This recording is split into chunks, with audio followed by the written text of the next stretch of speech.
I think the incentive structure, we tried to gamify the champions program. That actually it didn't work. And we realized that the incentives were in them starting to get like some kind of badge of honor of, I'm a security person. That badge of honor was not a gamified approach. They actually wanted certifications and wanted security training. Hi, you're listening to The Secure Developer. It's part of the DevSecOn community, a platform for developers, operators, and security people to share their views and practices on DevSecOps, Dev and Sec collaboration, cloud security, and more. Check out devsecon.com to join the community and find other great resources. This podcast is sponsored by Snyk. Snyk is a dev-first security company, helping companies fix vulnerabilities in their open source components and containers without slowing down development. To learn more, visit snyk.io. SNYK.io.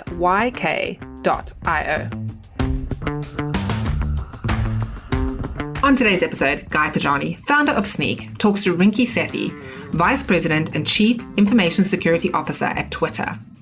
Rinki is responsible for leading efforts to protect Twitter's information and technology assets, and advise the company's continued product innovations in the security space. Prior to Twitter, Rinki was most recently the VP and CISO at Rubrik. She has been at the forefront of developing cutting-edge online security infrastructure at several Fortune 500 companies, such as IBM, Palo Alto Networks, Intuit, eBay, Walmart, and PG&E. We hope you enjoy their conversation, and don't forget to leave us a review on iTunes if you enjoyed today's episode.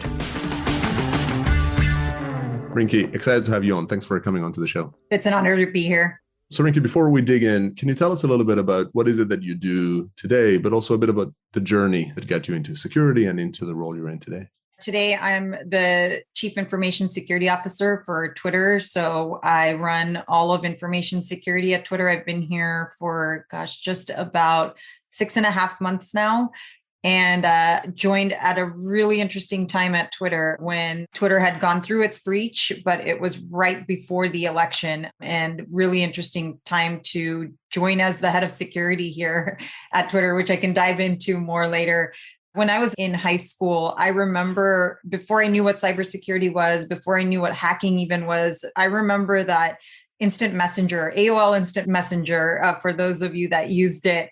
Dating yourself.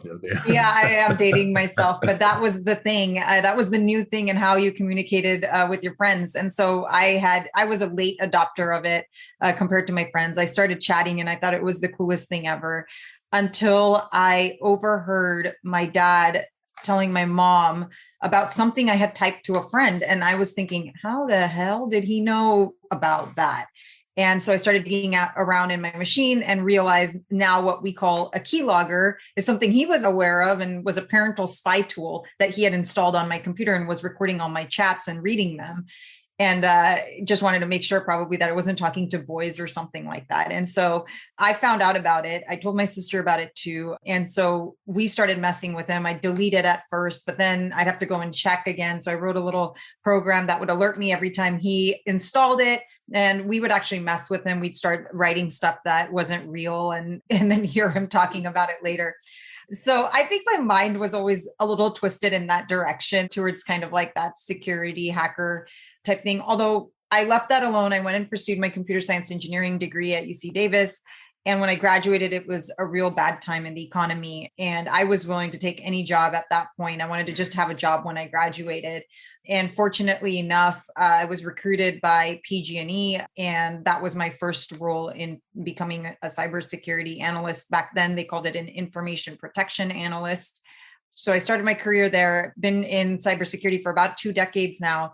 I worked at Walmart.com, at Intuit, at Palo Alto Networks, at eBay, at IBM for a really short stint, Rubrik, and now here at Twitter. And so been around the block in terms of industries and types of companies and cultures as it relates to cybersecurity.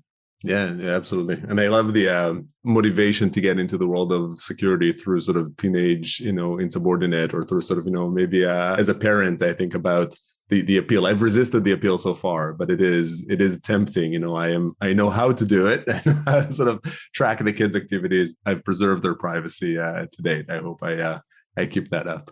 Let's dig a little bit into those companies. So I think one of the super interesting lenses that you have on the world is just the different perspectives you have on product security, right? You've worked at companies big and large. You've sort of touched security as a whole and product security specifically for a journey. You've sort of seen the industry itself evolve, and you've even kind of been over to the dark side a bit, sort of being a vendor for a while, or rather being at the security team at a security provider at Palo Alto. How do you think, if we think about product security and how you approach security, what are your key takeaways about how is it different, as you think about these different profiles of company? How do you bucket them? It's so different from company to company, industry to industry. And then depending on what the company itself is going through at the time, they might be going through a transformation. So when I joined Walmart.com, product security was easy. It was a really small development team. Walmart.com was a wholly owned subsidiary by Walmart.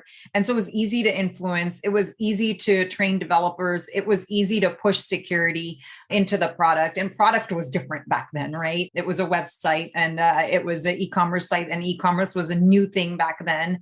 Different type of culture at Walmart.com. I remember eBay, then going to eBay was very complicated when you thought about the eBay platform back then. And developers were given a lot of access. There was this culture that made it such a cool, innovative company at the time that let developers do what they want. And I remember thinking it was very, very difficult to bring security in. It was a larger company too. And how do you scale security and how do you train developers? That's when I introduced at eBay the idea of security champions and really training and developing core competency into the development teams, because it was the only way to secure product and really scale product security. And then I went over to Intuit, and that was actually Intuit. I actually led product security, and it was a really interesting time because now Intuit was broken up into business units. So TurboTax was a business unit, Mint was a business unit, and they had a small business group. And so they had all these business units, and each one had their completely different development practices. One was in desktop package software where you bought TurboTax from Costco. The other was starting to just completely in cloud. So you saw all these variations, and product security was nuanced. The product security organization was centralized, like the development teams were separate, but product security was one central entity supporting all these different groups. Yeah, that's exactly right. It's such an interesting model. And again, it was in a position where you can't scale that, right? How are you going to have a central team when everything's different? Maybe you can hire one person for the big business units, but what beyond that? The other interesting thing was that really threw a monkey wrench into the product security and how we thought about it was walking away from desktop package software and moving to cloud, but not just private cloud. They were moving TurboTax-like data. Like they were the first company to move data like the very, very private sensitive data into public cloud, AWS. And so they were going through a massive transformation. You're re-architecting your applications. You're having to rethink product security as a company. And again, that security champions model started coming back again.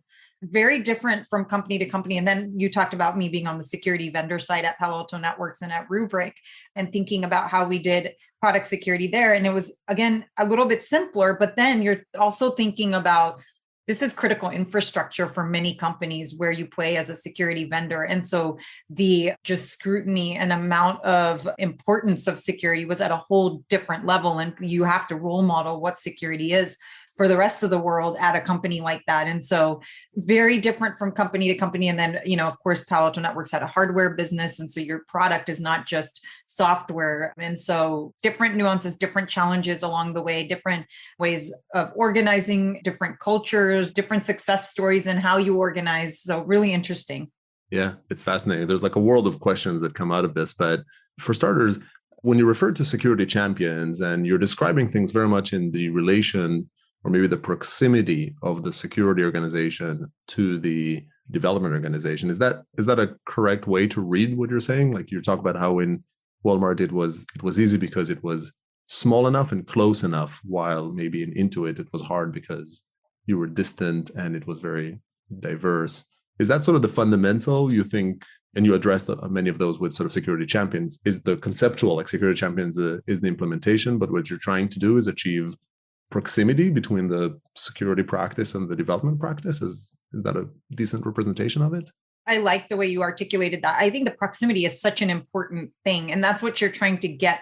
It's the closer the two are, the more effective security is going to be for the company. And I think proximity is one way of talking about it. The other way is like, I know at Twitter, we talk about embedded security, same type of thing. Or, and again, champions, I think takes different forms depending on what company or what team you're talking to. But it can also be that you're actually building security into engineering. And so I think it could be an actual full integration. And I think you're getting as close to that as you can in building that champions program so that you can scale. For security champions, what do you feel are the core tenets when you say security champions program? What does that mean to you? Yeah, I've failed at this actually more than once to know kind of what works and what doesn't work. What doesn't work is that you say, I'm going to go identify security champions. You tell them they're responsible for security. They're not trained. You don't have a long-term strategy for how they stay trained. There's no accountability as to what you're expecting from them, or that they're the sole representation for that business or for that development team. And it might even create a bottleneck in ways that you don't want it to. So those are things that don't work. I think when I think about security champions and successful models, it's either where out of engineering or development teams, you actually identify several folks that are responsible for security. You build a scorecard that they are responsible for that development team that actually shows, here are the things that we're doing to ensure that we're securing our product in the right way or our feature in the right way. And there's some kind of pull back into the central security organization. And we're also providing them with the latest and greatest in training. And if the security team is responsible for building tooling and things like that, those security champions are helping you go and drive adoption. So I think there's security champions have to be kind of within the engineering organizations. They can't be sitting outside of it. And they're really driving security, and you're holding them. There's some kind of accountability model and pull back to the security team. So the security champions in this model have official time allocated to this from their management. How do you kind of tee them up for success around, being that representative for security within their daily jobs? So they has to be tied back to goals. There has to be a percentage of time dedicated to it. If it's just extracurricular work, it's never going to work. That was actually one of the failures I had at Intuit, is we didn't have the buy-in from the top. I was working the program grounds up, and it just wasn't the right way to do it. As soon as we went to the top and said, okay, GM of this business or engineering head of this business, we want you to help us make this goal a part of the goals for the security champions. As soon as that flip happened, you saw a different accountability model, a different engagement back with the security organization to help craft what the model would even look like. So I think you have to have this as carved out as a part of an individual's goals. Yeah, no, it makes a lot of sense. You talk about pull back to the security organization. How do you see the delineation between those? What's the responsibility of the security team versus what's the responsibility of these security champions? Yeah, that's an interesting question. Security is so nuanced, right? It's like there's not one size for all. When you talk about finance teams and other teams, it's pretty much similar structures. You have an accounting team and you have a controller team, and you know what to expect. Security is so nuanced company to company. But I think the ideal model is security builds the standards. Security should be building and owning the services. And I think that team drives adoption. I think in many cases where security doesn't have the capabilities to build services, then you might be asking engineering teams to do that, or be building a central team within engineering to build the right services for security. I think it's ensuring that there's like a real back and forth feedback channel between the two teams, where if a tool's not working, there's feedback back so you can improve that service or tool from a security perspective, so that the teams are driving adoption and are truly reducing security risk.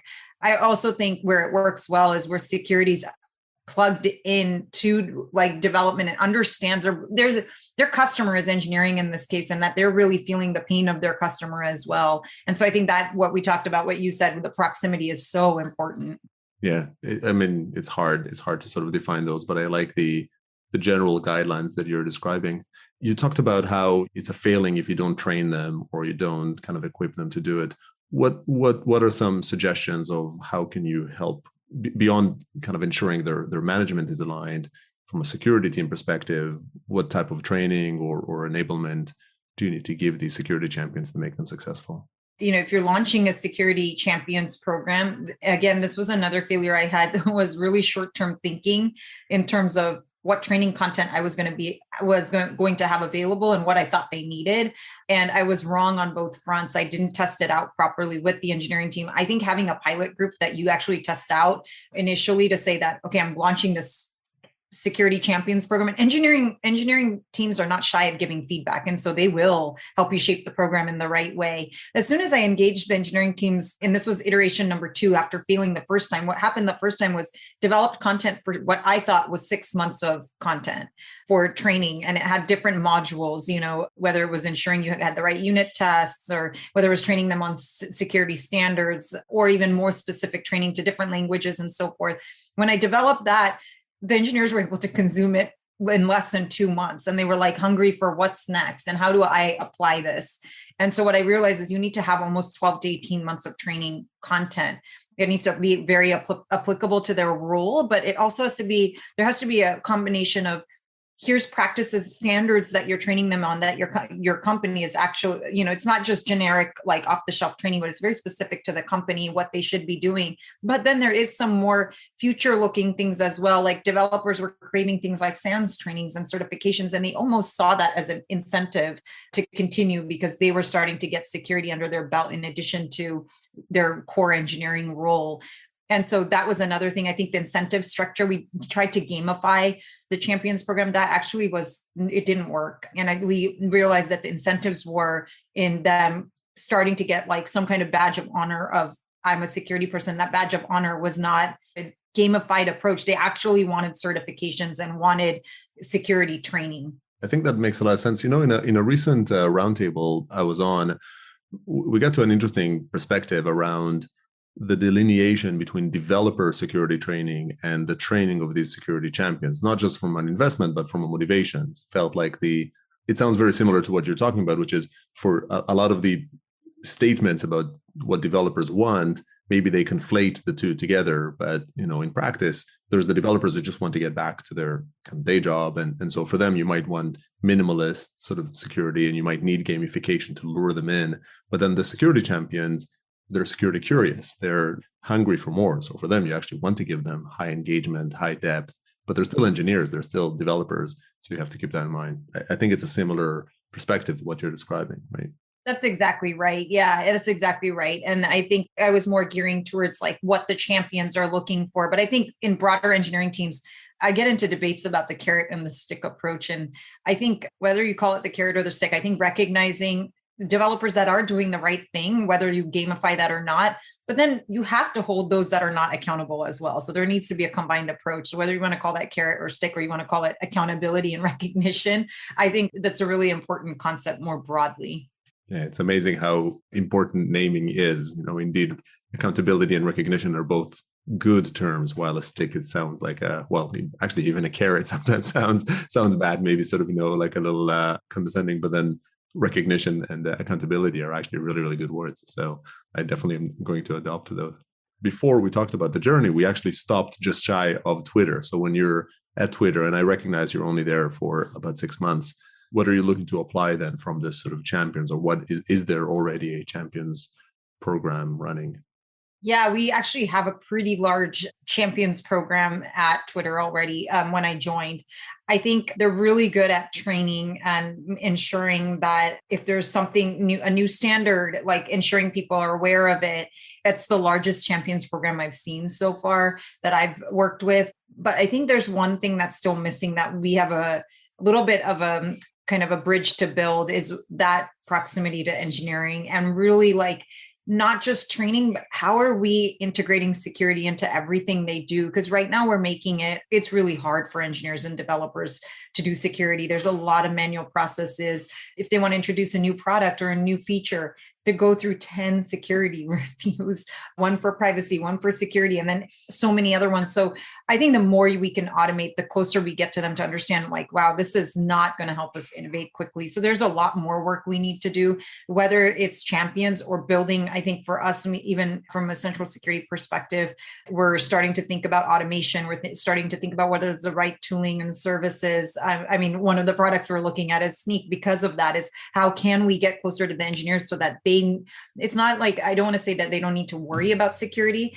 but that it's security is enabling them to move faster rather than slowing them down. So I think there's still more work we need to do on that front. Yeah, well, there's always things to improve on it.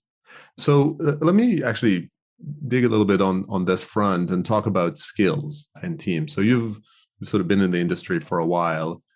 How have you seen the skills required in a product security team change, if they have at all? I mean, if you harken back, whatever 5-10 years, or sort of what you've sort of seen there back, or even like around Intuit, versus maybe what you see today and what you're driving in Twitter, what do you look for in someone you're hiring into your product security organization? Yeah, one of the transformations I had to lead at Intuit with the team, and it was like this security's kind of moving towards, you're an intake. Somebody tells you, okay, here's like the checklist or the security product that we're going to release, and you do a review and you go back and tell them, here are the things you need to do to be able to move forward. That model's so gone and it doesn't work. And it makes security teams not respected. If there's product security folks that are listening to this podcast, like Twitter is hiring, ping me. But the product security space, there's so little talent in this space and we need more. I think the interesting thing is that it's people that can learn really quickly, that have knowledge in different areas of engineering, that can wear, I think then this is the biggest one. It's people that can really sit in the shoes of the customer so that we can enable development teams. And I think that's got to be the lens that we wear. And these three things that I mentioned, plus having really strong engineering background, I think is so important. And I think it's like an interesting mix of things to find in an individual. But I'm seeing that if you don't have those mix of things, you become very irrelevant quickly. And when I say that, wearing the customer shoes, that's when you can help the product teams figure out like, what do they really need versus, oh, you need to insert a gate here and you need to check this box to move forward. So I think also like really good product security folks, they're also thinking about how can security features enhance a product as well. And that's some of the thought process, I think, that goes through that as you're developing new products, as you're developing new features, enhancing it with security, because you're seeing now there's a lot of products coming out in the social media space or platforms that are serving the public conversation. They're innovating pretty quickly and coming up with new things.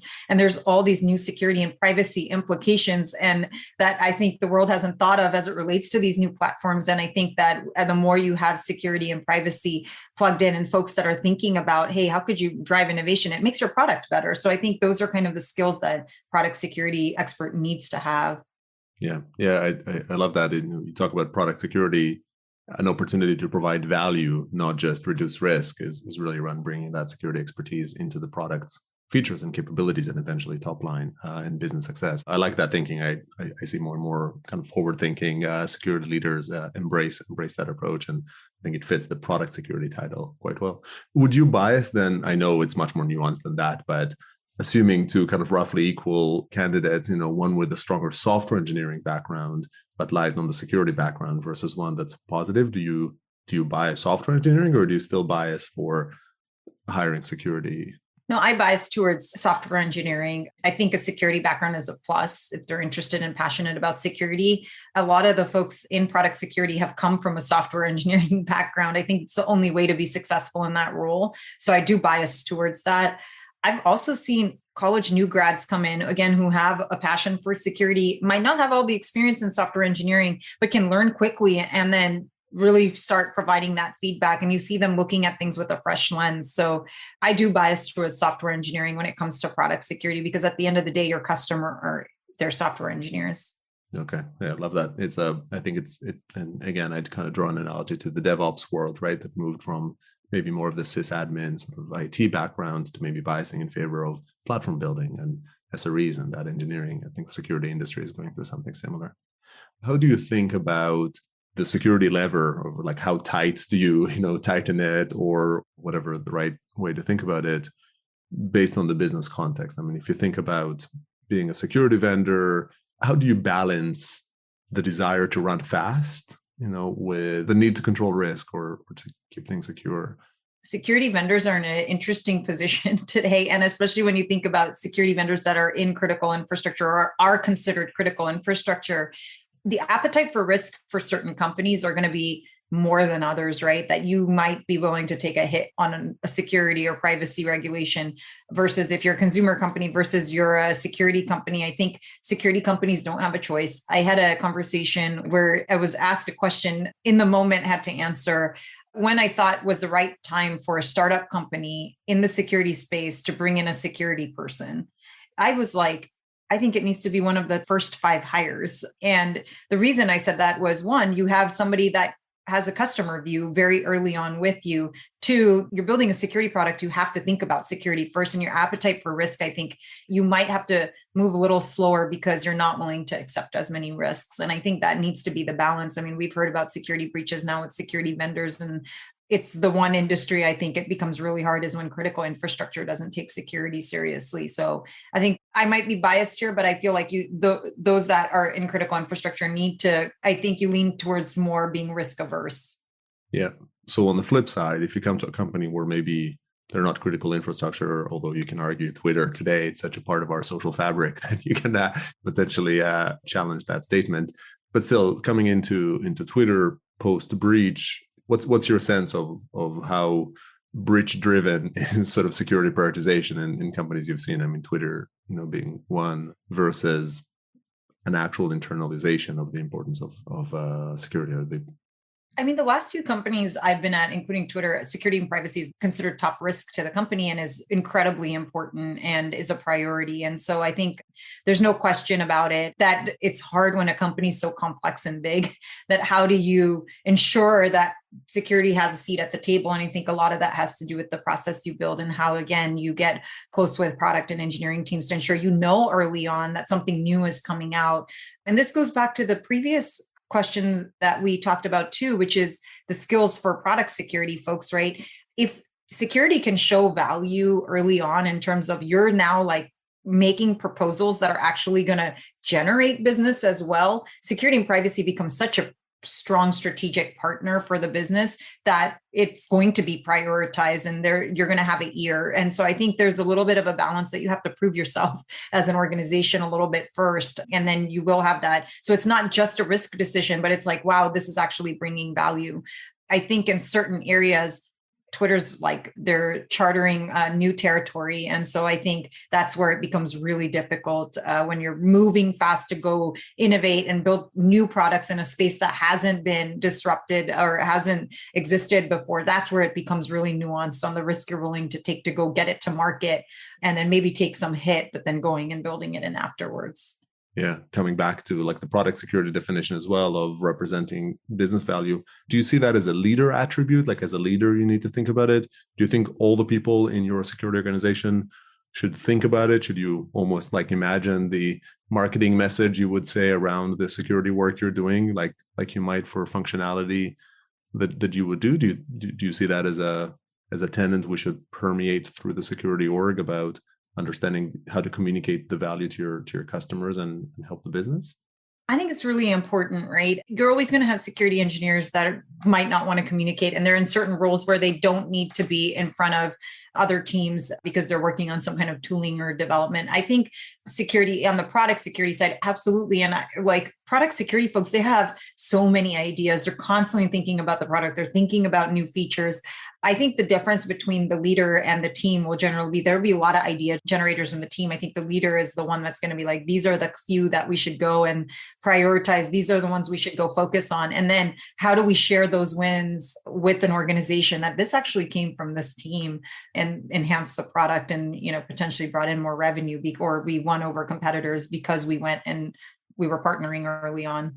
Yeah. Help the business understand the value of security. Don't just sort of think, hey, be there in a security team, be disgruntled and sort of be annoyed that the business doesn't value you. Think about it, help it out, communicate how can your security value alongside the risk reduction actually provide business value at the leadership, as you point out, around focusing on where it matters most, but even sort of thinking about it within the ranks, although granted, not everybody's, that's true for software engineers as well. Not everybody loves communicating and kind of marketing it out. Well, I feel there's all these different questions that I want to ask you. I think I'll squeeze in two more. I know you've been on the Women in Cybersecurity board. Just kind of using this stage a little bit, if you're thinking kind of have these two audiences, there might be sort of women listening, looking to get into security, looking to grow in security. If you have any tips for them, but also similarly, for all us guys on it, is there any tip of what we should start or stop doing to help encourage more diversity in this industry? This is an area, Guy, I'm super passionate about. I just tweeted about this. And, like my thinking around this topic evolves to I'm learning as well. But one of the things I'm realizing is I think we need to recruit more from colleges. When you look at computer science classes now, not all computer science classes. In fact, I just talked to a student that told me that she was the only girl in one of her computer science classes. And she was telling me that, hey, I can't even get my thoughts across because the guys won't let me talk on a project. And I've got good ideas and things like that.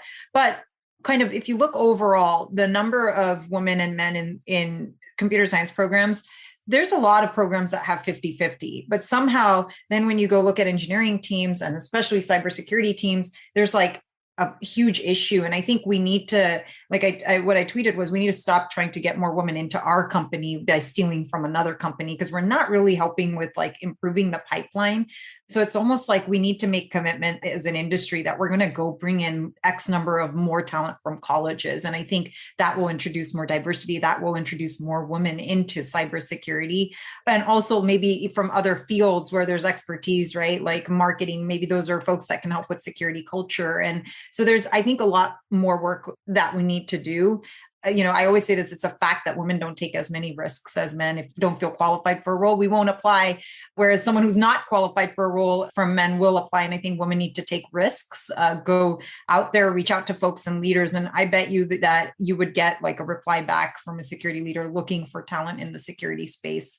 We need more women in the field. I think we as leaders need to go and recruit more from colleges and also invest in kids, because I see my daughter, who's also just turned 13 a couple of days ago. This is when they're defining themselves. They don't define themselves when they're in ninth grade or in high school. They start defining themselves when they're at this age, and they're not introduced to technology in the right ways, or programming, or cybersecurity, or privacy.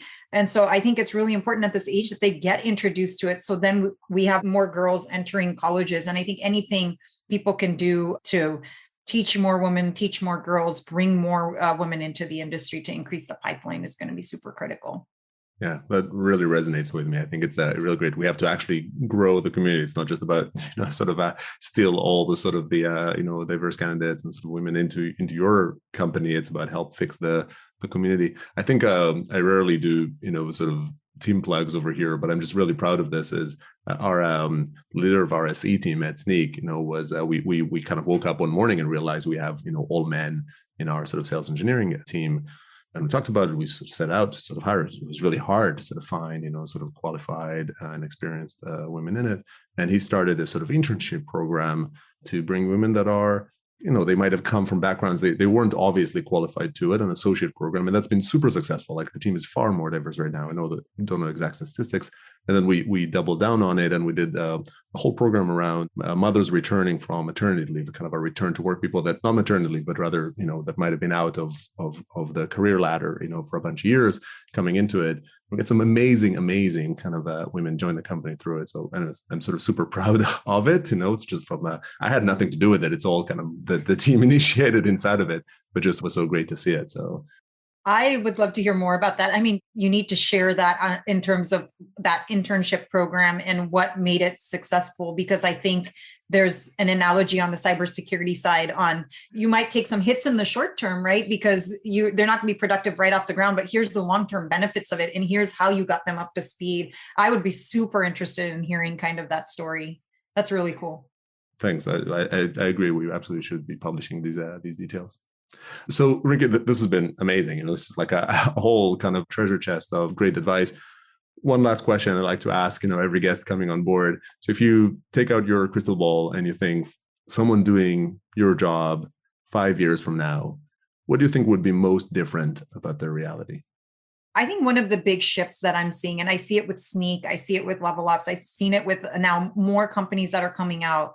There's this desire to make engineering lives easier, and more engineering companies selling security to engineers, right? And so I think that model is going to go places. I've seen the success with Snyk. I've seen the success with other companies that do that. And I think we're going to see the shift where engineering teams are going to start owning security more and more. And so I think that's one thing that I see happening more in 5 years, especially with when you're talking about large scale security engineering organizations. On the dream side of it, I would say I'm waiting for the day where we work ourselves out of cybersecurity functions. This is what drives me, and this is why I have passion around this, is where security is part of the DNA of companies, period, right? And that's where I'd love to see things go. And I don't think that's the 5-year crystal ball. I think that's a future crystal ball, but I hope that every security person out there is doing that for that reason, that it's embedded within a company, well understood, and in the DNA of a company. That is definitely kind of the right direction towards which we need to drive. Rinki, if somebody wants to, join your team on Twitter, apply for a job, or find you online, where should they reach out to you? Ping me on Twitter. I'm at Rinki Sethi. DM me. My DMs are not restricted, so you can DM me or follow me, ping me anyway, or on LinkedIn. Perfect. Yeah, definitely encourage folks to do it. Rinki, thanks a lot for coming on. As I said, great insights. Thanks, Guy. Thanks everybody for tuning in, and I hope you join us for the next one. Thanks for listening to The Secure Developer. That's all we have time for today. To find additional episodes and full transcriptions, visit thesecuredeveloper.com. If you'd like to be a guest on the show or get involved in the community, find us on Twitter at @DevSecCon. Don't forget to leave us a review on iTunes if you enjoyed today's episode. Bye for now.